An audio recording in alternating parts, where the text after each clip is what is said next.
Hey everyone, Abby Enlin here again with the Environmental Ed Association of Illinois.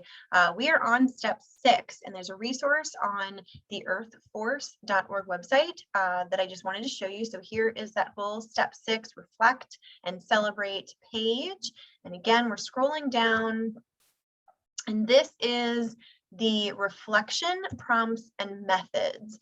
So reflecting back on the whole process from start to finish and then celebrating what your students have done is obviously super important. You want them to not only learn through the process about that specific issue, the solutions involved, learn from the experts and stakeholders that they engaged with, but you also want them to learn about themselves and the act of civic engagement.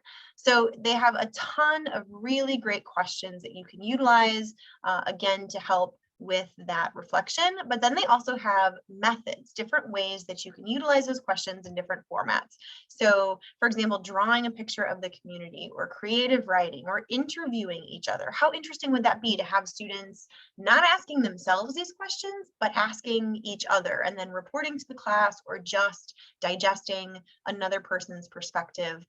Maybe you had groups that were handling different parts of this project, researching different components, or working on in different committees on different parts of the implementation of the project. Having them interview each other about how their process went could be a really interesting reflection activity. So I would encourage you again to go to the EarthForce website and dig in to all of these resources based on the different steps in the EarthForce process.